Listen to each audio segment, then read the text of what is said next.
ว่านี่ลายกว่าเนาะมันโยกมันบ่ตกแห้งกว่าได้คือ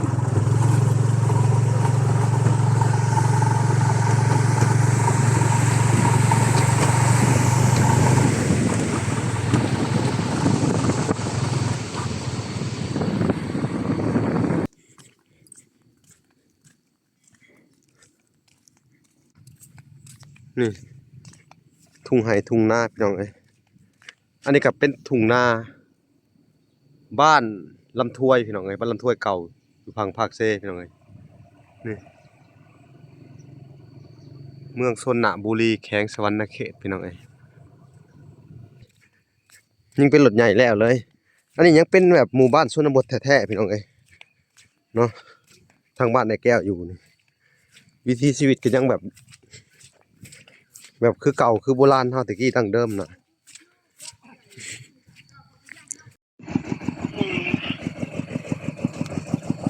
ไปทางโค้งเมื่อบ่ได้แล้วแบบสิรถจักรกระดับ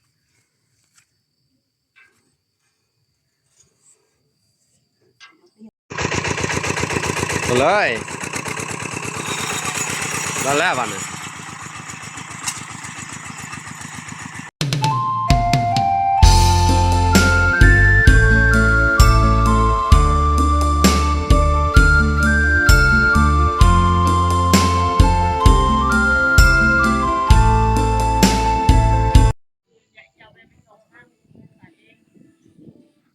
โอเคพี่น้องเอ้ย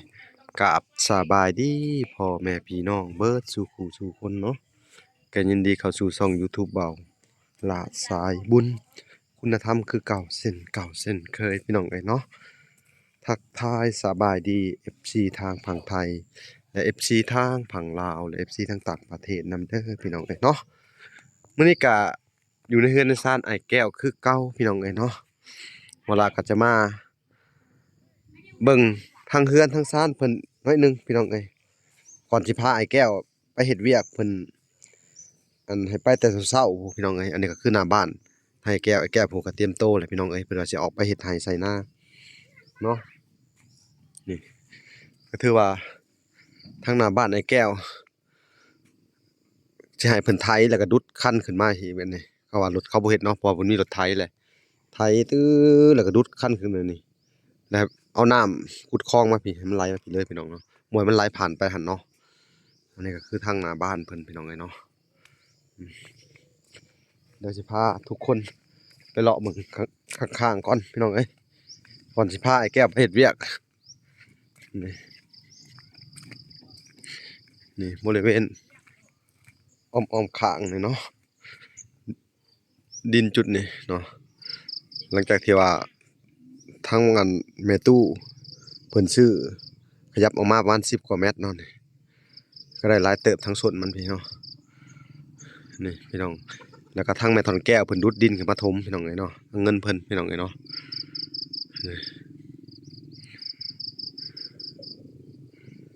อันนี้ก็เป็นบรรยากาศเนาะบรรยากาศในเฮือนไอ้แก้วนะคือเพิ่นโทรตามไอ้แก้วแล้วเพิ่นว่าเด้อนี่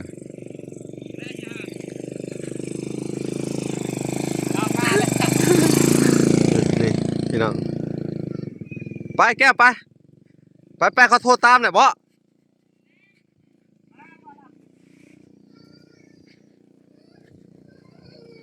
โทรตามแหละไปลุยเลยเดี๋ยวแป๊บโทรศัพท์ก่อนเอาพี่น้องไอ้แก้วเพิ่นก็สิพร้อมไปแล้วเพิ่นเถอะ ไปยุ่งสิได้ยู่รถอีกแล้วบ่เนี่ยฮะแม่หยังวะพี่น้องเอ้ยเดี๋ยวก่อนเด้อแป๊บหนึง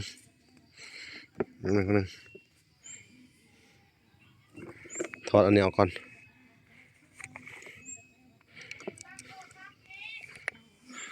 พี่น้องคือเก่าคือเดิมบ่อยแก้ว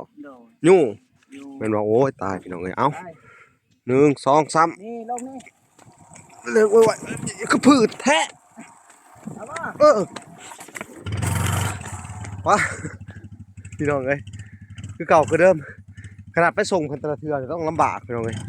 เอาโอเคเดี๋ยวไปเอาหน่ะก่อน เอาไปเบิ่งกันพี่น้องเลยบ่อนในแก้วเห็ดเวียกออกแต่เช้าเลยเนาะพี่น้องเลย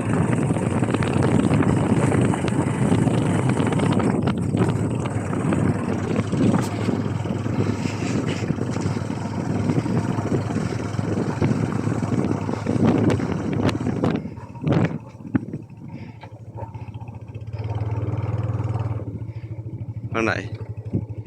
โอ้เขามาตัดน้ำไว้อย่างนี้ว้าพี่เกิดแล้วบานนี่เนาะโอ้แล้วอย่าค่อยโอ้บอกไปทางพี่ยังวะวันนี้เกินไปบ่นะเลยพี่เขาขอบพี่อ๋ออันตรายอะไรได้นี่ เขาเปียกตุ๊ก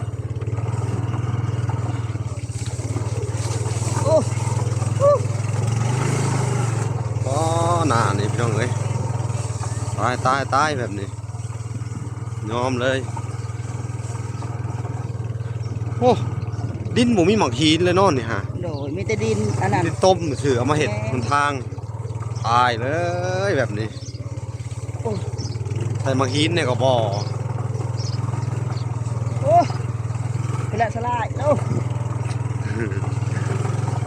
เจิดใต้เจิดเนื้ออยู่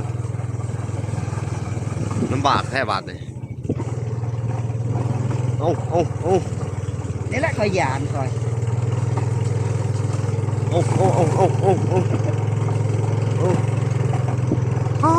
พี่น้องไอ้กว่าจะออกได้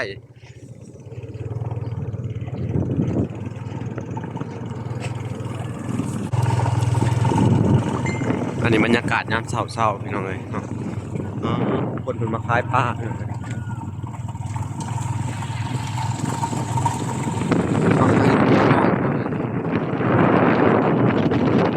ทางไปไกลเติบเปล่าแก้วออกไปปันใดสักกิโลแหละนิดเดียวของแก้ว น่าไกลบ้างนะต้นยันต้นใหญ่ๆนะลากแหวะนั่นแหละมันก็ได้ไกลแล้ว ต้นมะกะบกต้นเพิ่นต้นยังวะต้นหมักสมโฮงบอก แมนแวะนะฮะแหละค่ะเข้าไปกันในเลย ไม่คิดกับบ้านเพื่อนมาดอนนะบอก แมนแต่ที่อยู่ลมเนี่ย โอ้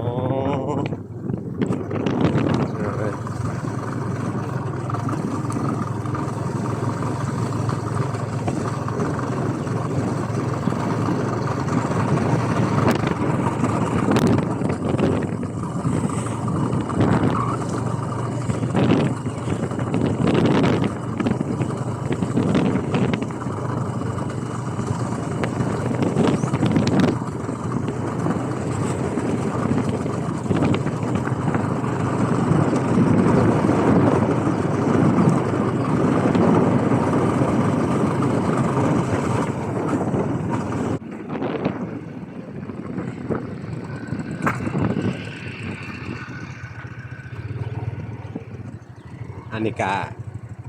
ชาวบ้านเพิ่นสิไปให้ไปหน้าพี่น้องเอ้ย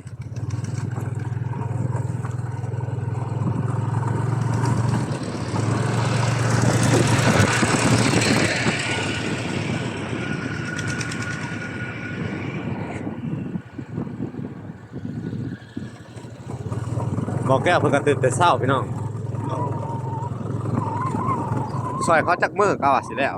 จนเขาแล้วดำหน้าคุณแล้ว โอ้เจ้าสิไปไทยเนาะ โด เป็นคนฆ่าคนไทยดำพร้อม โด โอ้ดีความเหมือนความ ข้างใส่ข้างขาดข้างดำมาแล้ว โอ้โห โด ปอดดูเลยน้ำห่วยร้ายรีมือนี่ก็ได้ ลายบันไดเนาะ หมู่บ้านนี่ร้ายกว่าเนาะ โด มันโยกมันบนตกแห้งก็ได้คือ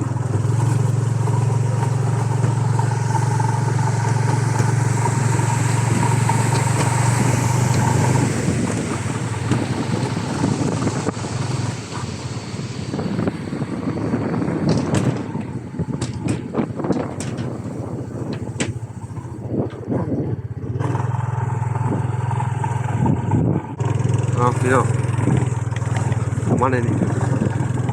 มาแก้วนี่เลยมัน เอาไว้นี่ละรถไปบ่ได้นะ จอดไปนี่เลยครับหน้าไปทางไหนสี่ดู พูนไปทางพุ่นหรอวะนั่นผู้ยืนนะ โอ้ รถเจ้าเอาไว้นี่วะ ล็อกคอไว้ บ่ จอด ปิดป่ะ ฮะ ปิดป่ะ ปิดแล้วเลยจะกลับมาคือเก่าไปมันยืนมันอยู่ให้ข่อยคือเก่ามาส่งข่อยเดี๋ยวกันไปท้ายก่อนไปท้ายหน้าก่อน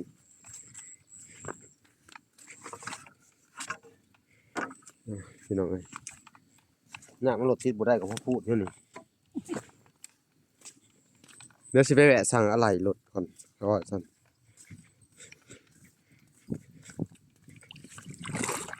ใช้สั่งคนเบิ่งให้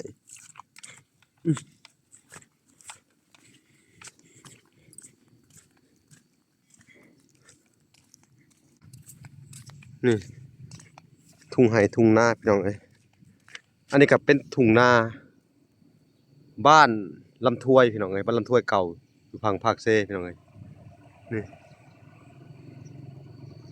เมืองชนบุรีแขวงสะหวรรณเขตพี่น้องเอ้ยเนาะทั้งบ่อแก้วเพิ่นก็สิมาลุยให้ลุยนาแหละมื้อนี้พี่น้องเอ้ย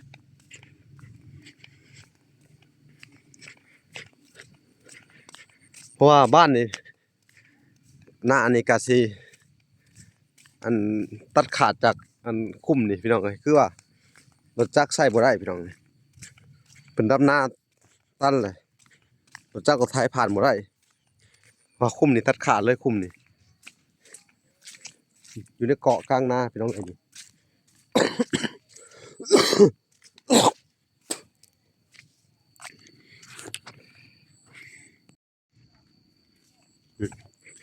ถ้าไอ้แก้วเพิ่นก็ผู้มุ่งหน้าเข้าสู่เกาะกลางนาพี่น้องมันจะล้อมรอบไปด้วยทุ่งนาพี่น้องหน้าแล้งจังสิใช้เส้นนี้ตรงเข้าไปผู้เนาะพอบัดเขาดำไห้ดำนาแล้วบัดสิเพิ่นก็ออกบ่ได้พี่น้องเอ้ยติดเกาะเลยพี่น้องนี่รถจักรก็ใส่บ่ได้พี่น้องรถไถยิ่งเป็นรถใหญ่แล้วเลยอันนี้ยังเป็นแบบหมู่บ้านชนบทแท้ๆพี่น้องเอ้ยเนาะทางบ้านในแก้วอยู่นี่วิถีชีวิตก็ยังแบบคือเก่าคือโบราณเฮาแตะกี้ดั้งเดิมน่ะนี่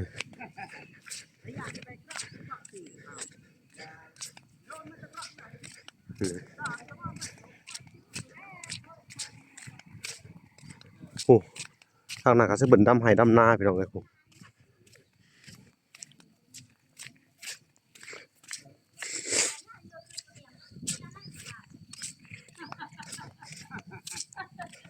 เจ้าสิไปน้ำไม่โคก ฮะ โคกกันนี่คือปีพิซซ่านั่นแหละวะดูปีพิซซ่านี่ โอ้ขี่รถจักรไปบ่แล้วตัวนี้โอ้หน้าเจ้าหั่นนะไปซะ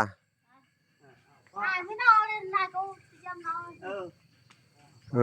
อ เรียนเยอะเลยอยู่ในที่ใต้แม่ หมูมีคนดำเนาะสัตว์เจ้าเนี่ยค่ะอ๋อ xong mấy lục nên lại ทำไมลูก ผัวเป็นอะไรผัว vừa chụp tinอยู่ เจ็บตีน máy xiệp อ๋อ ก็เลยให้ tin ให้แก้วมาดำซอยเนาะ mà Đi thằng lại. ấy, อืม เดี๋ยวก็ซอยดำคือเก้านั่นแหละก่อยไก่แล้วก็ดิ เออ mình ถ้าให้ phải- ทางดำทางไทยเนาะดีแหละ ừ, ไป เริ่มแต่มื้อนี้เฮ็ดเลยเด้อให้เพิ่นเฮ็ดเลยโลดจนแล้วพุ่นแหละ ừ. อืม anh lao bên đây thằng bạn việc hắn cứ hay อืม đan soi tin leo hết đấy เออ bên đây đôn nó xong xong mừng ลูกสาวบ่ได้ไปบ่ phải nằm lên lục sáo โอ้ thằng ấy này đang đơm này ไปบ้านนี่ลุยย่างไปนั่นนี่ได้เติบบ่ นี่แหละเอารถไทยได้ให้เราขับรถไทย โอ้ให้แล้วครับรถไถไป ừ. เอาโอเคพี่น้องเอ้ย มาcho nó xong mà là มาปอกเป็นก็ต้องตูนหมด รถไถจอดอยู่ท้ายรถไถฮะ อันนั้นเนาะอันนั้นเลยบนมือจะจอดรถจักร อ๋อพี่น้องเอ้ยเอ้าไอ้แก้วก็แบกคาดคาดป่ะน่ะนี่พี่น้องย้ำให้ย้ำหน้ากันติดเฮือนเลยเฮือนเจ้าว่าตัวนี้ฮะโอ้เฮือนติดไหหน้าเนาะ นี่หน้าเฮาแหละที่นี่ หน้าเจ้าเนาะหน้าตีนบ้านแล้วปีได้หลายไปได้หน้าตีนบ้านนี่ เฮาไม่ได้ใส่ปุ๋ยบ่มีเงินซื้อปุ๋ยมีปีหนึงได้50 60ชอก โอ้กินปานใดเนาะ นี่ สุ น่า ดยอดเลย ทำให้ดูนี่ หน้า3ให้4ให้นี่งามหน้าตีนบ้านที่ไปใส่ปุ๋ยยังขี้งอกขี้ควายเต็มเลยนี่ เอาใส่ปุ๋ยเป็นพอได้ใส่ปุ๋ย เจ้าก็สามเอานี่กล้าเก่าเจ้านี่พี่น้องเอ้ย หน้าเฮาแหละที่นี่ ใช่แม่นบ่เลยเนาะโอ้หน้านี่มันตกแรงมากงัวควายมานอนเต็มนี่แม่นบ่อันนี้ก็ได้พุ่นงัวพุ่นควายพี่น้องเอ้ยพุ่นไทยแก่ก็แบกคาดแบกไถเลย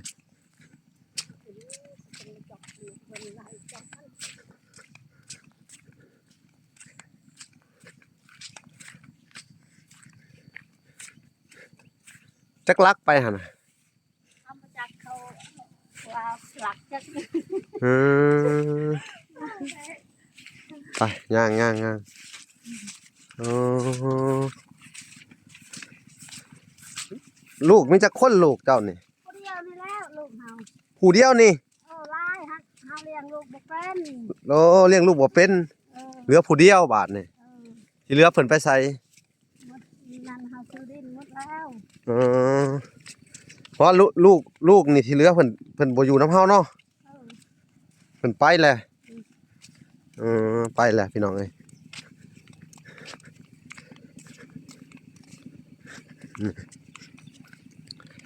บรรยากาศยามนี้ครึมฟ้าครึมฝนพี่น้องเอ้ย คือว่าตกมันก็ตกแห้งกันเวลา ฝนดีปีนี้เนาะ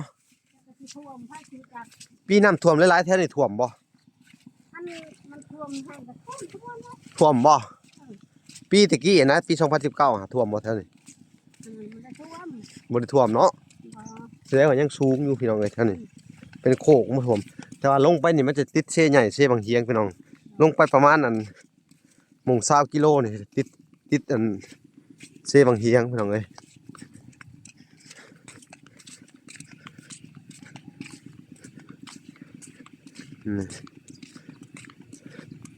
โอ้รถไถได้พาเขาอยู่นอกพี่เนาะมันติดเกาะเขาบ่ได้เนาะเขามีรถจักรกับเขาไปบ่ได้เนาะ ไปได้ทั้งหมดรู้จักนะ นี่นะเขามาบ้านทุกเจ้านี่บ้านติดเกาะทุกเจ้า ไปบ่ได้ครับมีที่ไหนายามนี้ เออ ยามยามที่ทำไปได้ ยามได้ตะกี้หนทางเขายามแรงนี่เนาะเขาเที่ยวแต่ยามแรงนี่พี่น้องเอ้ยนี่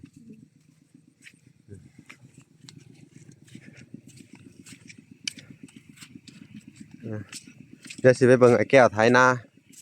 ตอนแป๊บหนึงพี่น้องเอ้ยเพิ่นไปเอารถไถบ่ฮะ เอาไป อืม เนี่ยรับมาห้าดังนั้นแบบหนึ่ง ยังไกลเติบเพิ่นว่าเอาอุ๊บนี่ขาดไถเพิ่นพี่น้องเอ้ยปุ่นมีควายเถิกตู้นำอีกนี่โธ่บรรยากาศบ้านโบราณพี่น้องต้นพร้าวนั่นน่ะทุ่งไร่ทุ่งนาพี่น้องเอ้ยงามนี่โอเคถ้าว่าแก้วออกมาก่อนจะได้หิ้วรถจักรพี่น้อง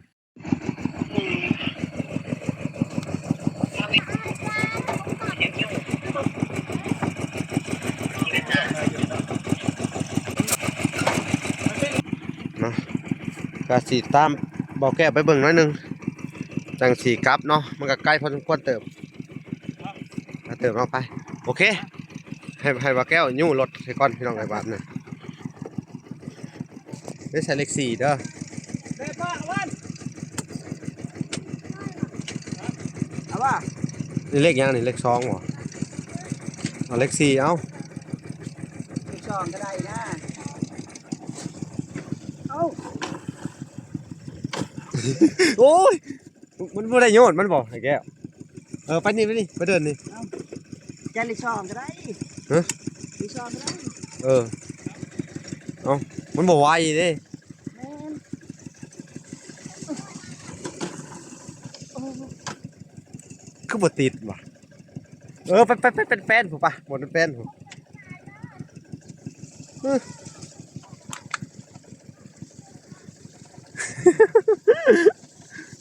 เออ เอ้า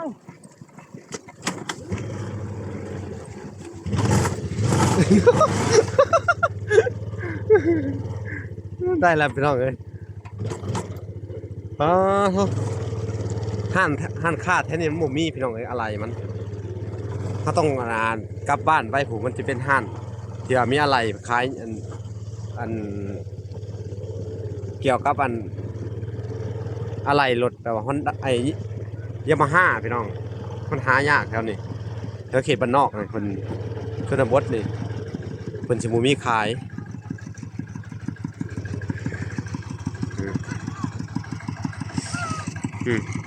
ยู่เพื่อสิได้ไปบัดนี้สิตามหลังไป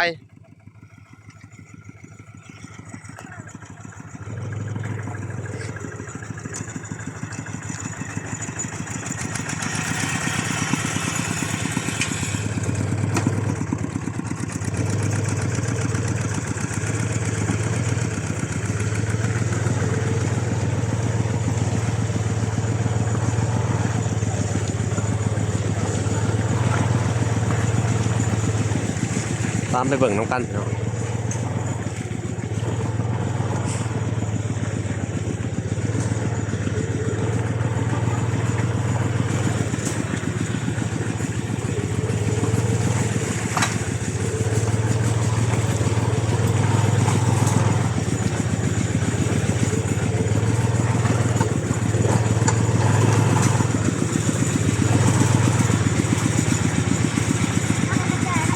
ผ่านบ้านบ่าวดอนไปพี่น้องเอ้ย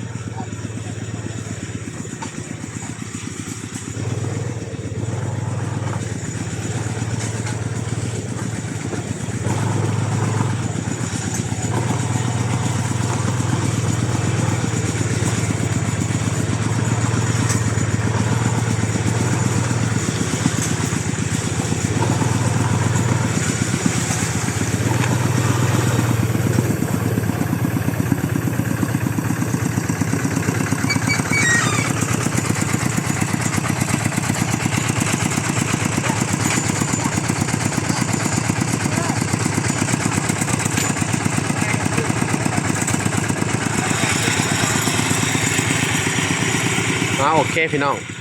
แล้วเราก็จะคอยติดตามกันไปเรื่อยๆโอ้พี่น้องทางลงอ่ะต้องไปตามเหว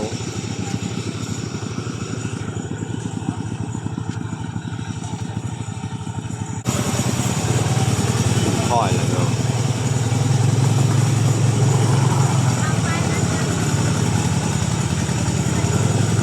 โอ้คุณได้จบเรืออยู่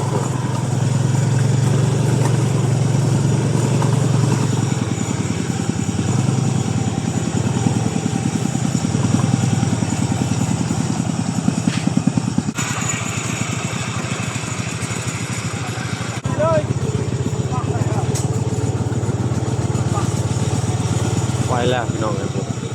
อ๋อมีแต่น้ำแต่ในเมืองไปนำบ่ได้ต้องพี่น้องต้องออกดิ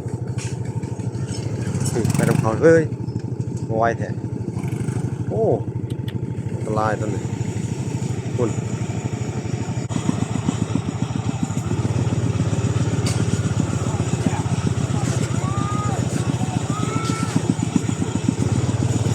มันเป็นสะพานผ่านไปพี่น้องโอ้หัวค่ำห่วย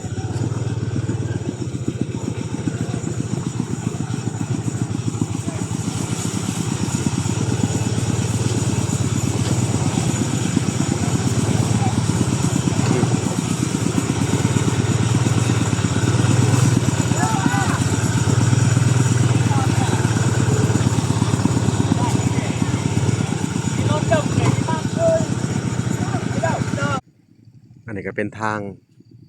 อันไปนาบ่อนบ่อแก้วสิไปเฮ็ดพี่น้องเอ้ยเนาะหรือว่าน่าจะอยู่แถวนี้บ่นี่พี่น้องเอ้ยหรือว่าเลยไปอีกก็ยังบ่ฮู้เนาะพี่น้องตอนนี้เสียงรถไถเพิ่นขึ้นมาแล้วผมเสียงรถไถเพิ่นมาทางนั้น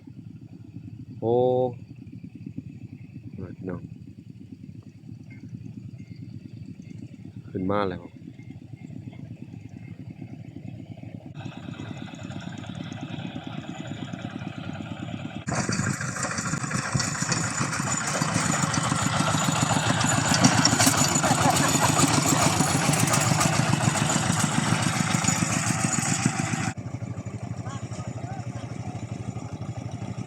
ทุกเส้นทางเข้านี่บ่พี่น้อง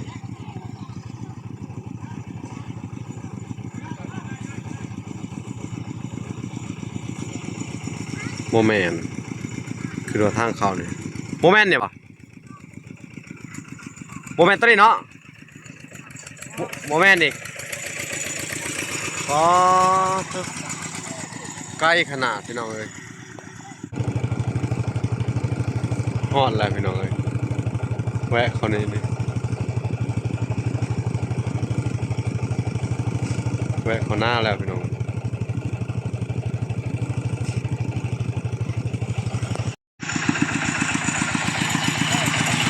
ในที่สุดก็มาฮอดแล้วพี่น้องเอ้ย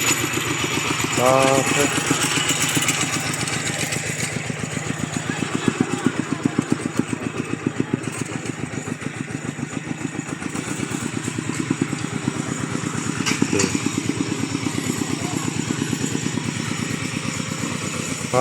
โอ้โหมันสอดเนาะเออบ่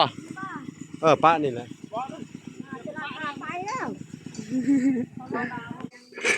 พี่น้องเอ้ย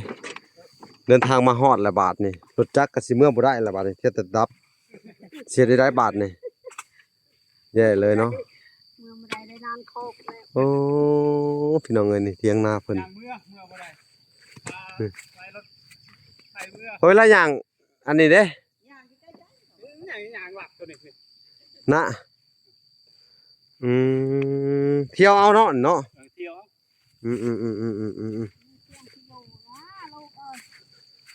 ตะกร้าตอนนี้เห็นแล้วเลยแล้วก็สิไทยดำปะนี่เนาะไปลองนี่เนาะโอ้พี่น้องเอ้ยเพิ่นก็เฮ็ดตำหล่องนี่พี่น้องหน้ากาบ่หลายปานใดดอกหน้าทินบ้านเพิ่นก็เฮ็ดแล้วแหละนี่พี่น้องเอ้ยสิเมื่อได้บ่บาดนี่ได้สิย่างเช็คเบิ่งรถก่อนพี่น้องบัดเถอะมาไกลพอสมควรพี่น้องเอ้ยนี่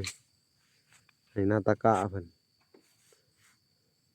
โอ้น่าเฮียเลยเพิ่นละแลบนะให้มีการต่อ cái on Nokia tặng on บริเวณหอบๆหน้าเพิ่นพี่น้องเอ้ยมาใกล้เลยเถอะสุดยอดเลยเนาะผมไกลโค้งหันโค้งนี่พี่น้องเอ้ย bài thằng khô เมื่อบ่ได้แล้วแบบสิรถจักรกระดับตลอดเร่งบ่อยากขึ้นต้องเข้าไปลานด่วนเลยพี่น้องไอ้บาทเลย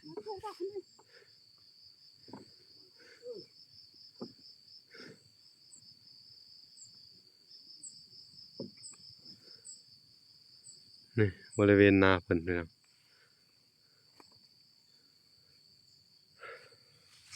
เพิ่นก็สิเริ่มเปลี่ยนตีนรถไถละบาดนี่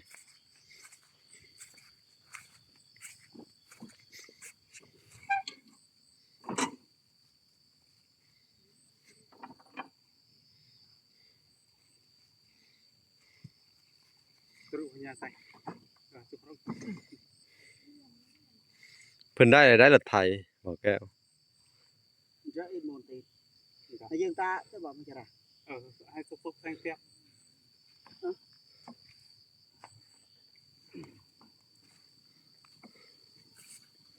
ว่าเดี๋ยวก็ไล่ไปพูดอีก อะไร เสียได้แล้วบัดเนี่ย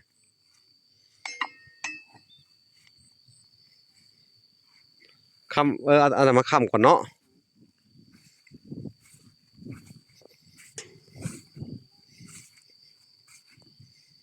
เชียวแคคเตอร์ตัวนี้ เล็กน้อย หายเบาะเป็นไงอยู่บ้างหายเบาะเป็นหน่อย ตัวอันนี้ก็เก่าพอแล้วเนาะโค้งนี่ โอ้แต่ปีอะไร2001บอก โอ้ แต่ปี2003 2002อืม ประมาณ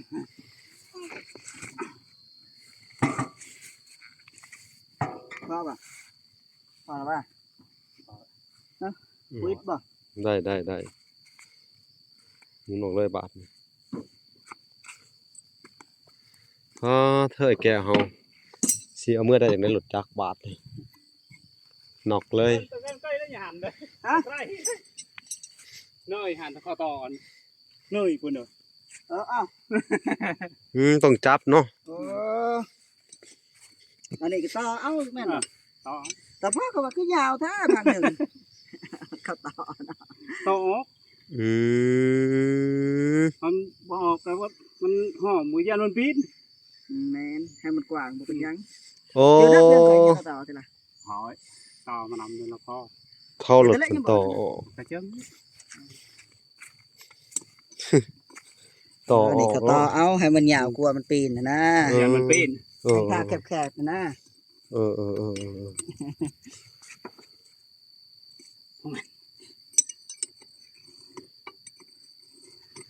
ครับเลยบัด สมัยกูมือหลับจังไดก็ไปอยู่เนาะรถเนาะ โอ้ เขายังมีแผนสิเอาเลย หันเขาว่างเลยก็บ่อยู่ ที่หลังเขาก็ย่อคือกันบ่ เขาล็อกตีนหลังคือกันบอกเขาไปจ้ะ ไม่ได้ลอกเราเป็นหลังจ้ะ อื ตีนห ม น้าแล้ว เขาใส่กับเสายังก็ถอดออกเนาะ เนี่ยมันกล้วยๆเนาะเขาถอดเนาะแล้วก็แล้วไง ก็ไม่ หันปึ๊บบ่เดียวเนาะ กระดาษเตียงในอาเขาว่าตั้มๆในยังบ่เหมือเนาะ แข่งหน้าไม่ได้สู้ เสร็จเลยทีนี้ ทางเขาจะเอาแล้วยาก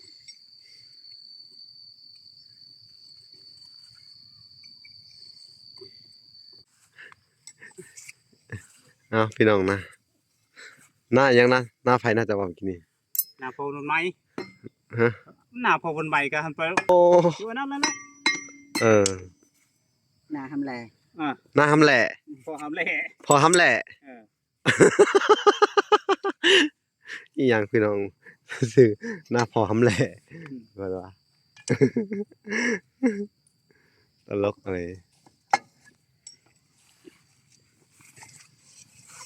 ใกล้สิแล้วละบาทนี่เนาะเอาใส่เวลาแน่ อืม เพื่อสิโค้งมาผีอีกพี่น้องใกล้พอสมควรเนาะนามันโค้งไกลเนาะอืม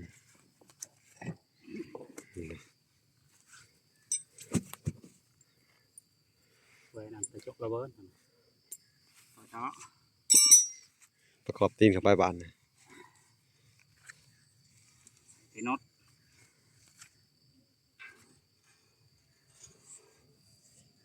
เดี๋ยวก่อน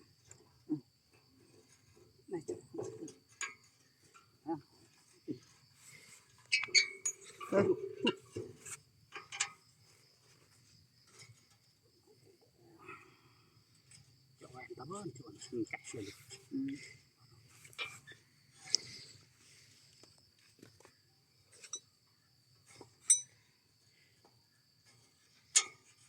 ได้เนาะมันมืด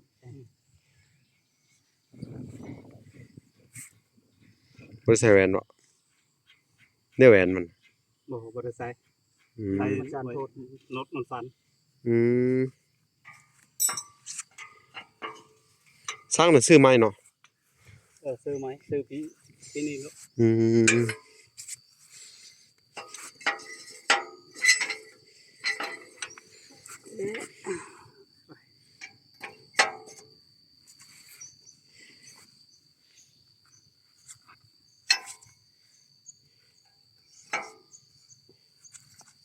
ท้ายหลังคาดบัดนี้แป๊บเดียวก็แล้วเนาะ ขาดไปเลยเบิดเลยนี่บ่ได้บ่มันแจบบ่นาน มันแจ๊บดินทราย สายสามกว่า น้ำห้วยมันออกได้ขนาด นะ นี่ห้วยตัวนี้แล้ว น้ำมันไหลผ่านเนี่ยบ่บ่ บ่ได้ผ่านนี่โอ้โหผ่านทางนั้นนั่นมันมีหนองนะฮะหนองใหญ่ มองสระนะ บ่ได้เฮ็ดซักหนองตะกี้บนยนต์ทิ่มระเบิดตะกี้ โอ้คุมโบม เออ คุมระเบิดเออ อันนั้นจับได้หันได้จับเลยบัก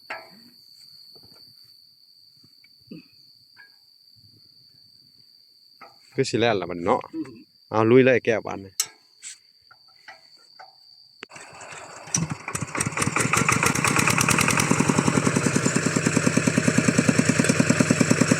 ข้าวกว่าปีนะห้วยธรรมดา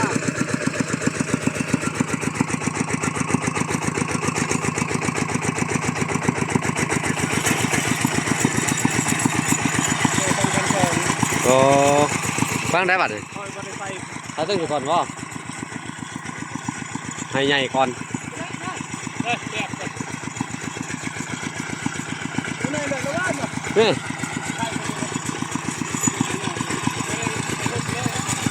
เออ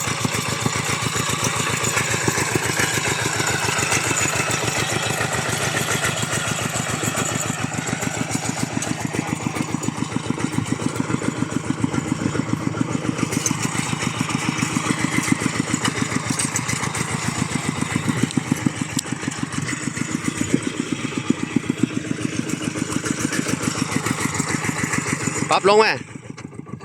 ปรับลง เรียกเงือกป่ะ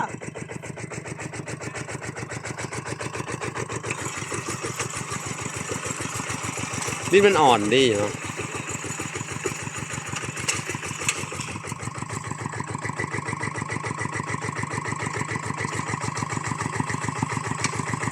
ปรับเอาไอ้แก้วปรับตัวนี้นี่ข้างหลังเออ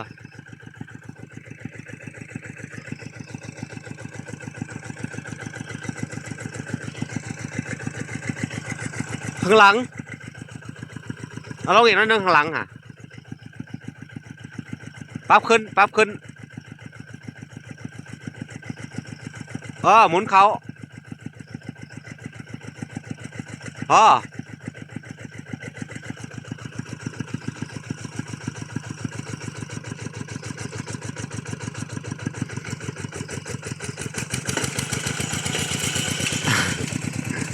ตัวน่ะหมุนเขาตัวน่ะหมุนเขาตัวเทิงอ่ะ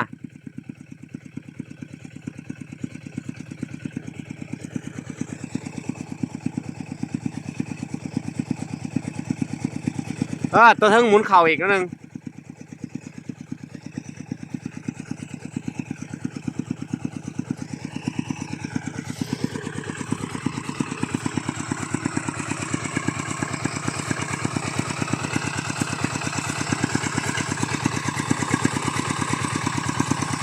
ได้แล้วบัน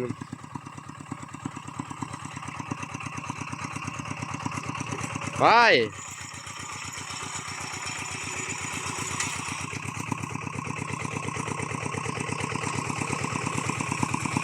ตัวนี้หมุนเข่าอีกนิดนึงตัวเทิงอ่ะหมุนลง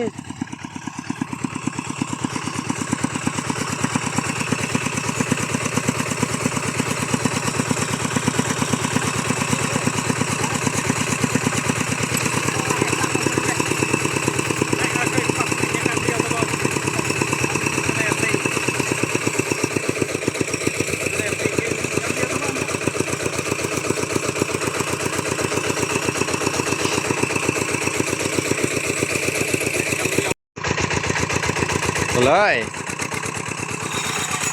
ได้แล้วบันนี่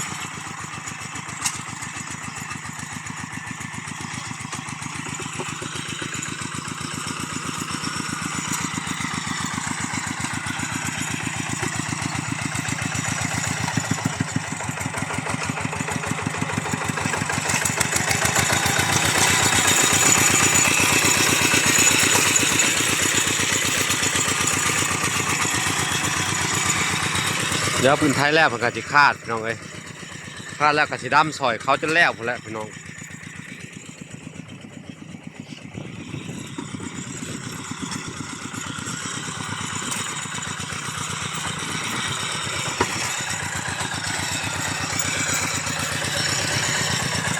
ให้ก็ให้น้อยๆเนาะให้หน้าสักคนน้อยๆเนาะพี่น้อง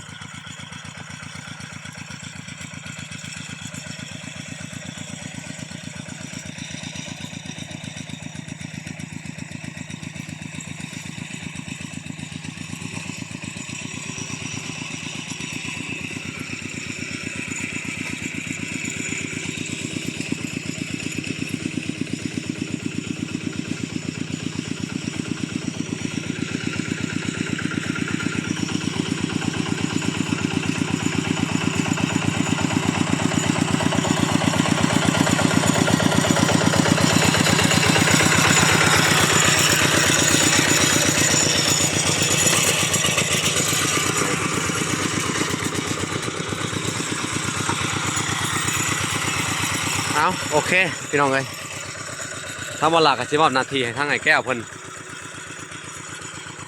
ท้ายให้ท้ายหน้าแล้วก็ดำเนาะบ่หลักก็สิจบคลิปก่อนแต่เพียงเท่านี้เนาะแต่เพียงเท่านี้เนาะพี่น้องเนาะพบกันใหม่อีกคลิปหน้าโอเคขอกล่าวคำว่าสบายดีเด้อพี่น้องสบายดีและสวัสดี